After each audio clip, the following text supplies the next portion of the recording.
Welcome back to Mizzou Hockey TV.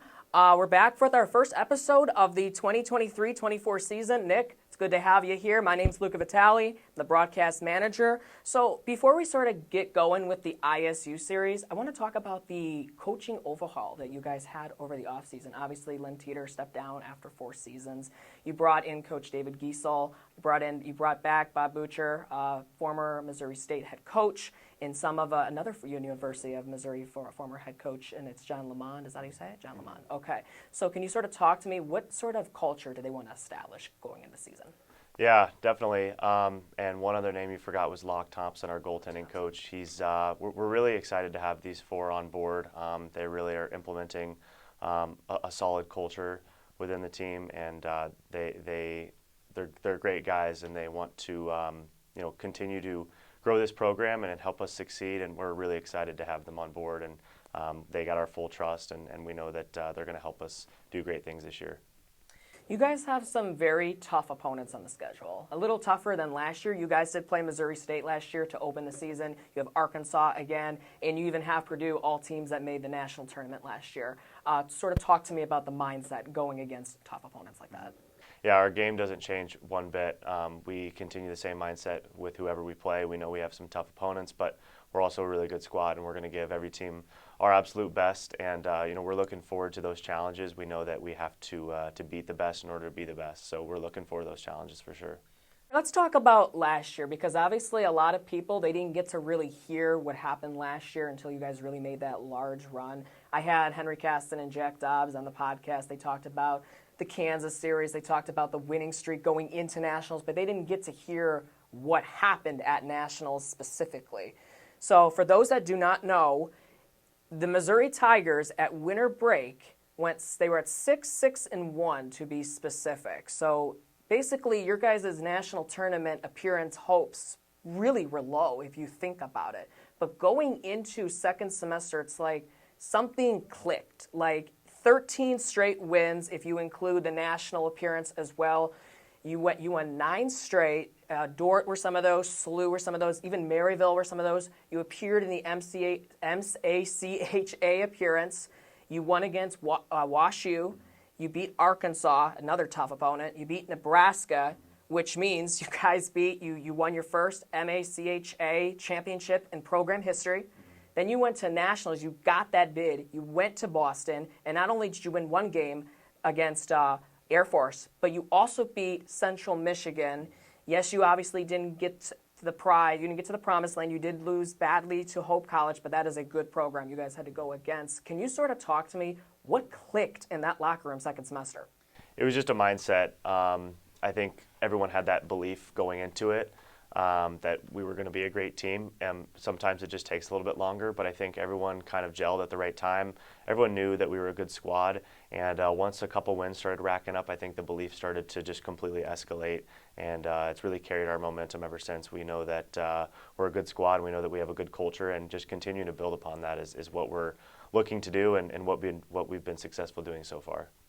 You received MACHL All Honors last year, All Conference Honors. 47 points in 25 games. So basically video game numbers we're talking here. But we're also talking about 64 points if we're counting the postseason as a total.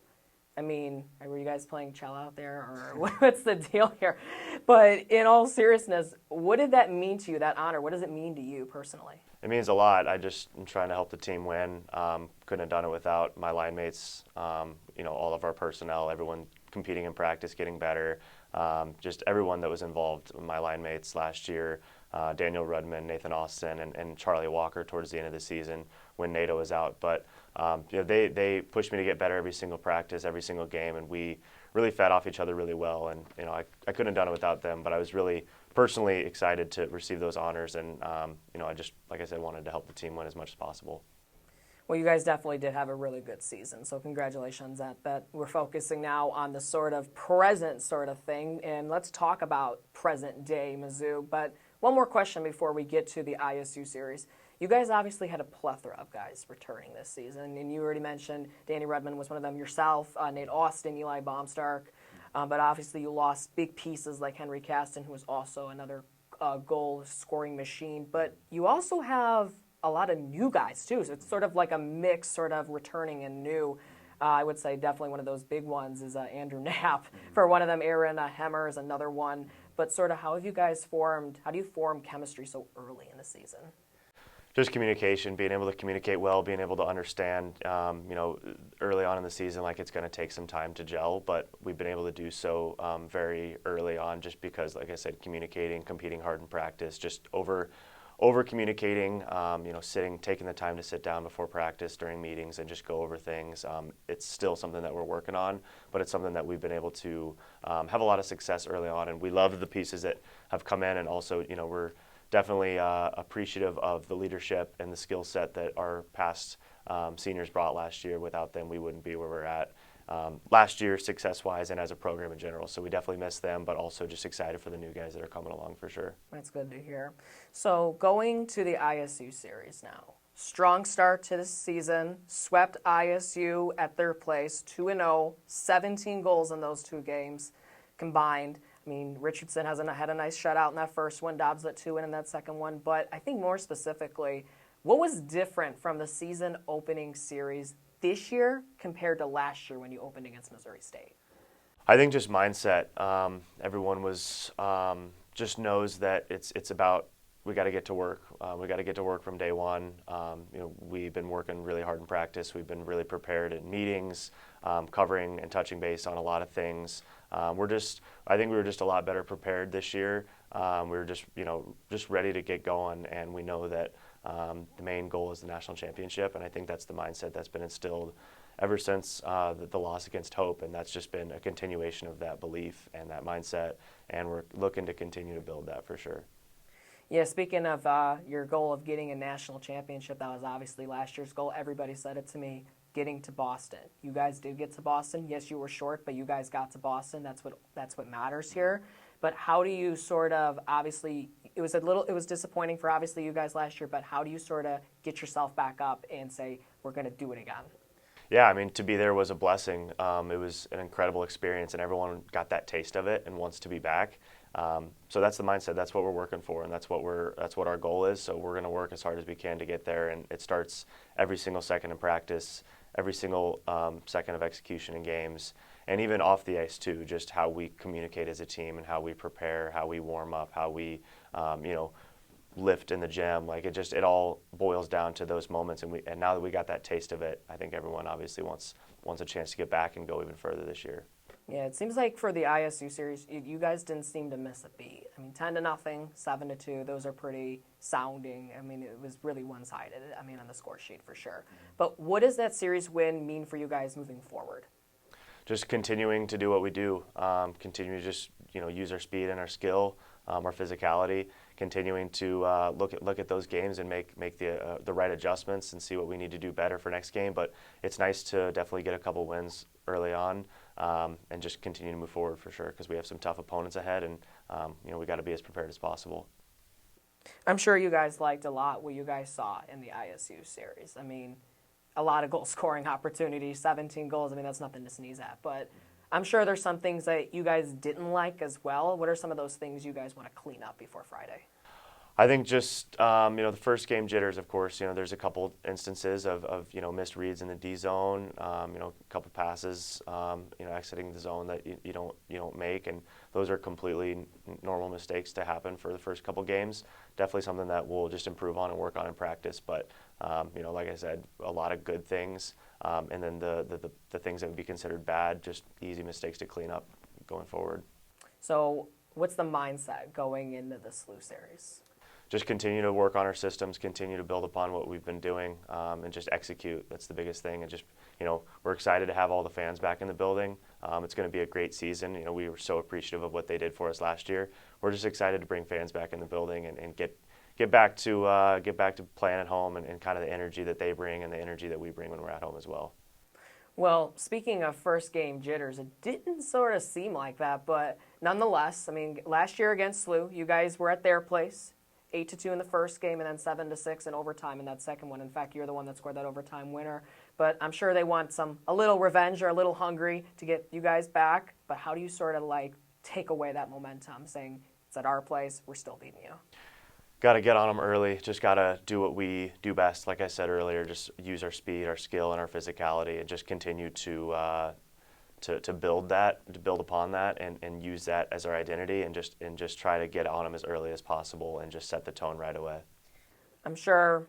I mean, I do have to ask this. Like, you and just Andrew Knapp, that is something special right there. A 1-2 punch. I mean, yeah, you usually use that sort of philosophy in football, but I guess you can use it in hockey with you and Knapp. I mean, the dude had a hat trick in a second ACHA game ever. Like, can you sort of talk about the dynamic that you guys have formed on that first line and what he really brings to this team? Mm-hmm. Yeah, Knapp's a tremendous player, and our line in general, Danny Redmond makes so many plays happen as well. He's such a great player. Napper makes so many things happen. He's always in the right place. He's such a great support. Such great puck support, does so many good things. He's always in the right area to score, makes our lives a lot easier, can win face-offs, really big, physical. He's a great player and a great guy as well. So in terms of, obviously, do you guys practice this week, or do you guys, okay, you do practice this week. So what are some of the things that you guys are going to practice so that way you're 100% prepared for SLO? Yeah, just continue working on our systems, continue working on, our identity, our forecheck, some stuff that makes our club what it is, being able to work on the physicality, work on the battling, work on just kind of cleaning up a little bit of mistakes from the previous series, just working on some board work and working on our systems, power play, penalty kill, just continuing to bolster what we have. So when we're talking about 3 different ways that you guys think you need, 3 things, 3 ingredients you need to beat SLO, what are those 3 keys? We need to bring the physical presence. We need to set the tone early for sure. The second one would just be continue to put shots on net. When we're putting shots on net, I think we had 75 shots last game. Goals are going to happen, and just continue to, obviously you don't want to be in the penalty box, but just kill penalties, and our special teams has to be on par as well, because it was really good this weekend. And if our special teams continues to grow, then we'll have a lot of success going down the line. And just last thing, like, you guys get to open your home opener against an in-state rival in SLO. Like, talk to me. Are you excited for the atmosphere? Definitely. Got a lot of fun things. Got a cool giveaway that we're giving away for the fans. So we're just super excited to have everyone back, and it's always cool to play an in-town rival. A lot of connections to St. Louis, of course, within our team. So a lot of guys know guys on the other team, but it's really cool to be able to play them, and I know that they're ready. They're going to be ready and prepared, and we're going to be obviously ready to go as well. And last thing I like to do for basically every player I interview, anything you want to say to the fans? Thank you guys so much for your support, obviously. We're just so excited to put on a show for you guys, and we couldn't do any of this without you guys, and we're looking forward to having every one of you back in the building. And we see the messages on social media, we see the likes, we see the support, and it means the absolute world to us, so can't thank you guys enough. Great. Thanks, Nick. Thank you for your time today. Fellas, thanks for tuning in for Mizzou Hockey TV, and we'll see you around.